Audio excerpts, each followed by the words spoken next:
திருப்பத்தூர் மாவட்டம் ஆம்பூர் சென்னை பெங்களூர் தேசிய நெடுஞ்சாலையில் சான்றோர் குப்பத்தில் தொடங்கி ஹவுசிங் போர்டு வரையில் சுமார் 2 கிலோமீட்டர் தூரத்திற்கு ரூபாய் 130 கோடி ரூபாய் செலவில் மேம்பாலம் கட்டும் பணிகள் கடந்த 18 மாதங்களுக்கும் மேலாக நடைபெற்று வரும் நிலையில் மேம்பாலம் கட்டும் பணியானது தற்போது முடிவுறும் தருவாயில் இருப்பதால் வடமாநில தொழிலாளர்கள் இரவு பகலாக பணியில் ஈடுபட்டு வருகின்றனர். இந்த நிலையில் ஆம்பூர் ரயில் நிலையம் அருகே மேம்பால பக்கவாட்டில் பாலத்தை இணைக்கும் சென்ட்ரிங் பணிகள் கடந்த 10 நாட்களாக நடைபெற்று வரும் நிலையில் இன்று இரவு அதாவது 20, 21 ஆகிய தூண்களை இணைக்கும் சென்ட்ரிங் பணியின் போது திடீரென சென்ட்ரிங் சரிந்து விழுந்து 5க்கும் மேற்பட்ட வட மாநில தொழிலாளர்கள் இடர்பாடுகளில் சிக்கிக் கொண்டனர்.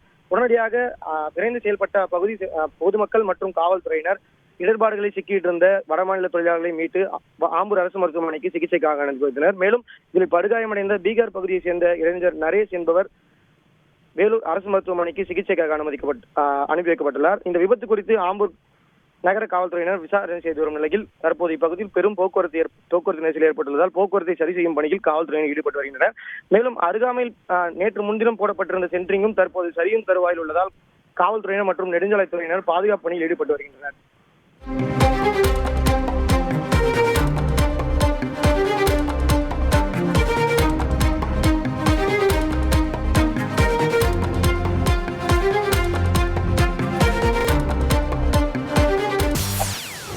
செய்திகளை உடனுக்குடன் தெரிந்து கொள்ள உடனே சப்ஸ்கிரைப் பண்ணுங்க.